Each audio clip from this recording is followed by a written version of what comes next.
Okay, so you're here because you want to get a real handle on some complex stuff fast without getting lost in the weeds. Absolutely. Well, that's what we do. And today we're diving into something foundational to, well, pretty much everything online. We're talking about keeping those huge distributed databases running smoothly. Exactly. Things like Google Spanner, Alibaba's OceanBase, TidyB, Apache IoTDB. These systems handle just enormous amounts of data. They're the engines behind so much, but they're incredibly complex. Think thousands of interconnected parts. And when one part hiccups, The whole thing can feel it, and the consequences can be serious. yes, seriously expensive. I saw Alibaba Cloud reported, what, billions in losses from certain database glitches? That's right. Intermittent slow queries, things like that. And Amazon found even a tiny delay, like 0.1 seconds, could cost them 1% of revenue. Wow. Okay, so managing failures isn't just some back-end IT thing. It's absolutely critical. Mission critical, definitely. Which brings us to today's topic. We're looking at a really interesting new approach outlined in a recent research paper. A new way to handle these database failures. Exactly. It's a framework they call AgentFM, and the key idea is that it's role-aware. Okay, role aware. Let's unpack that. What's the old way of doing things, and why isn't it good enough? Well, traditionally, a lot of failure management techniques tend to take a more uniform view, Meaning, meaning they often treat all the different components, all those nodes in the database, as sort of equally important. okay, like a one-size-fits-all approach. Pretty much. Oh. But the researchers behind AgentFM argue that's a problem. Different parts of these databases have very different jobs, different roles. Right, like the main server coordinating everything versus, say, a backup node. Their importance isn't the same if something goes wrong. Precisely. And ignoring those roles means you might not react appropriately or prioritize correctly when there's an issue. Makes sense. So older methods miss that nuance. They often do. And the paper also points out other issues. Existing systems can be quite rigid, hard to adapt from one database type to another. And sometimes the alerts or diagnostics they produce, they can be pretty cryptic for the actual engineers, the OCEs, who need to fix things quickly. Right, hard to interpret under pressure. So AgentFM is designed to be smarter about roles, more adaptable, and maybe clearer. That's the goal, yeah.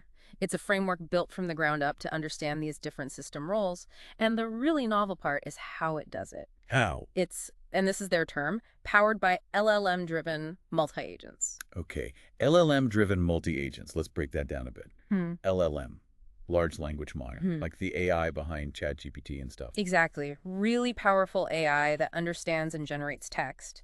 AgentFM uses these LLMs to power a whole team of specialized software agents. Agents, like little AI specialists working together. That's a perfect analogy. A team of AI investigators, each focused on a different piece of the puzzle. Okay, cool. And this team is designed to pull together all the different clues you get when a database starts acting up. Things like system traces. Like a detailed history log. Yeah, exactly. Then performance metrics, CPU usage, memory, that sort of thing. And of course, the raw system logs themselves. It integrates all of it. Gotcha. Now, the paper mentions 3 key types of roles that AgentFM considers. What are those? Right. They break it down into 3 categories: system roles, data roles, and task roles. Okay, system roles first. What does that cover? System roles are about the actual function of each node within the database architecture. Is it a leader node, a follower, a storage node, a coordinator? Each has a specific job. Like departments in a company. Got it. What about data roles? Data roles relate to the different types of information used for failure management, those metrics, logs, maybe configuration data. And why distinguish those roles? Well, the research suggests different data types are often better suited for diagnosing different kinds of problems, like metrics might quickly show a CPU spike. Well, logs might reveal a weird internal software error. Makes sense. Use the right tool for the job. Exactly. And the third category is task roles. Task roles. Yeah. So the actual jobs that need doing during a failure. Precisely. It generally follows a sequence. First, you need to detect an anomaly, realize something's wrong. Oh, Then, diagnose it, figure out what and where the root cause is. right. And finally, mitigate or resolve it, suggest a fix. AgentFM has specific agents designed for each of these tasks. Okay, so you've got system roles, data roles, task roles. And these different AI agents, how do they actually work together? What's the architecture look like? It's a multi-agent system with 2 main levels: standalone agents and a central meta agent. Standalone agents, where do they operate?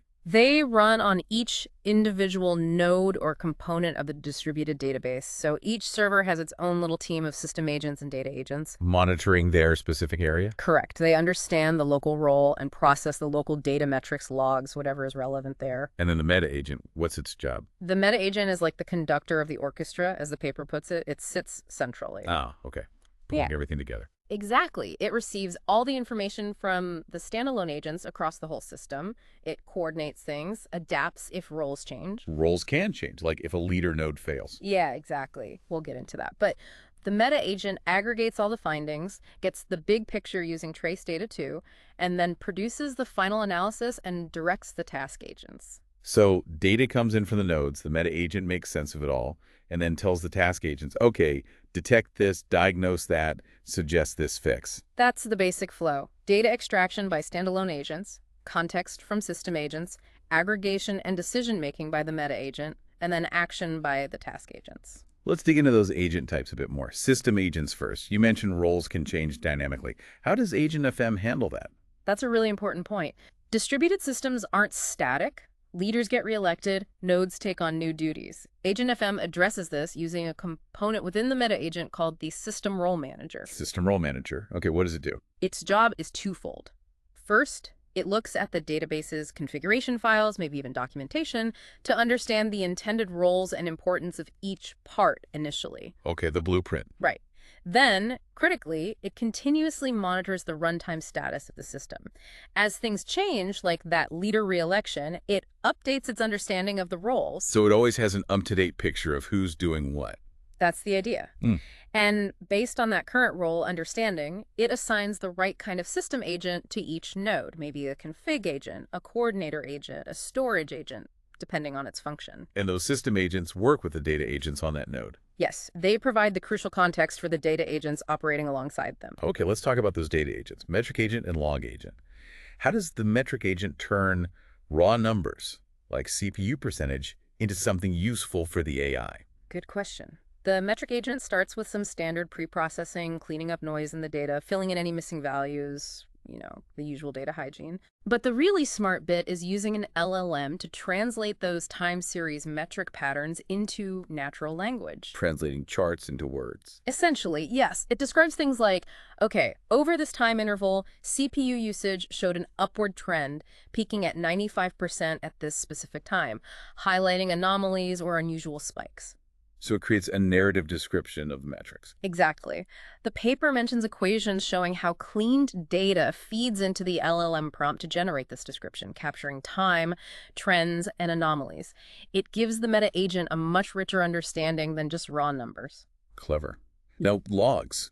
Logs can be just overwhelming walls of text. How does the log agent deal with that? Yeah, log volume is a huge challenge.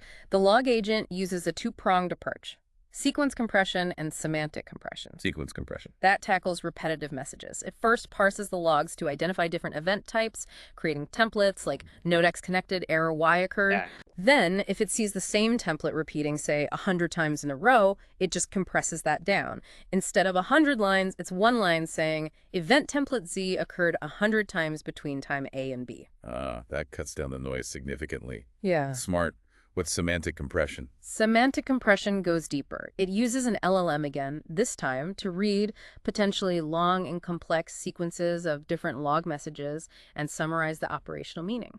So like turning a detailed technical diary into a short summary of what actually happened. Precisely. Extracting the key actions or events from maybe hundreds of lines of verbose logs into a concise, meaningful description. Okay, so system agents know the roles, data agents translate the raw info, then the task agents get involved. What do they do? Right. The task agents do the actual failure management work, guided by the meta agent using all that processed information. There are three sequential types. Detection first. Yep.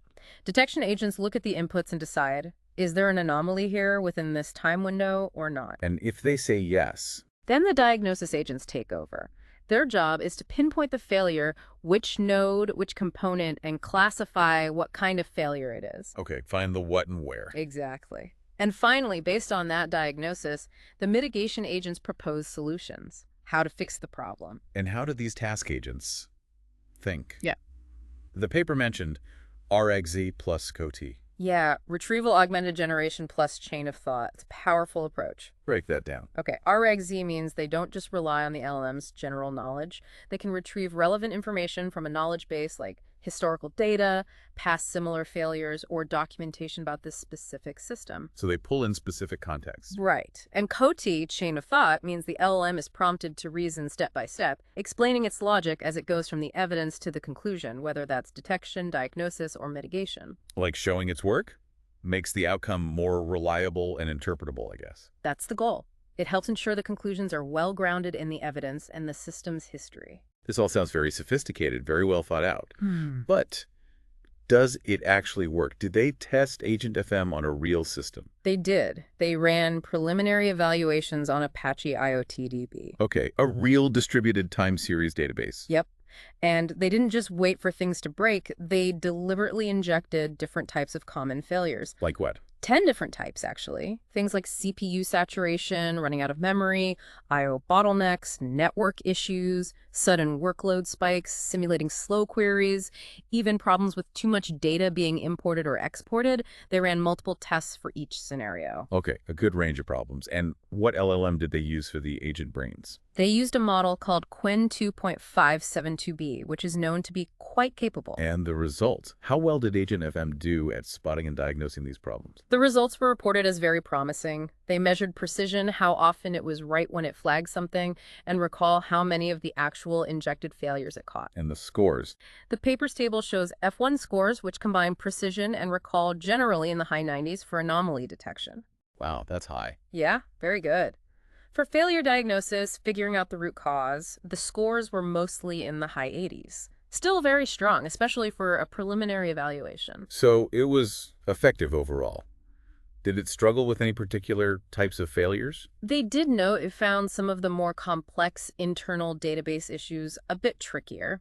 They specifically mentioned excessive data import as one that was harder to diagnose accurately. Okay, so room for improvement on those really complex internal states.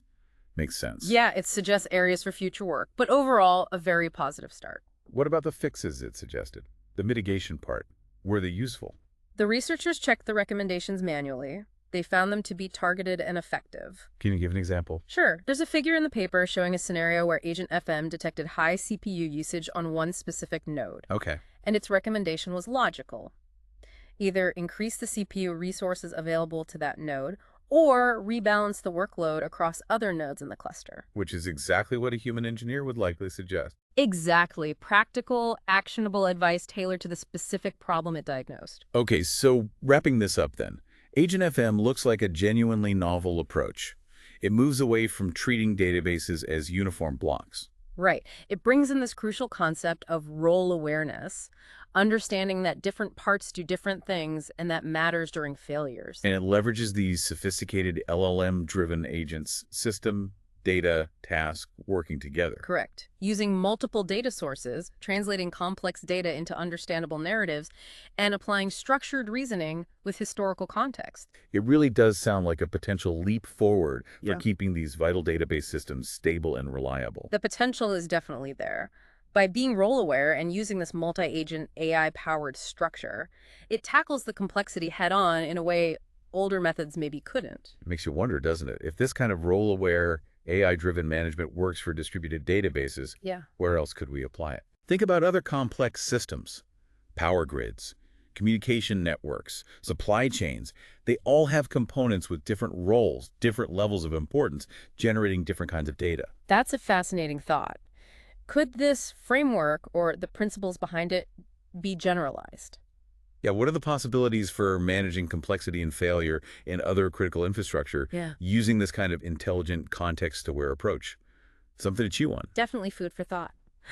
Well, this has been a really insightful dive. Thanks for breaking down AgentFM for us. My pleasure. It's exciting research.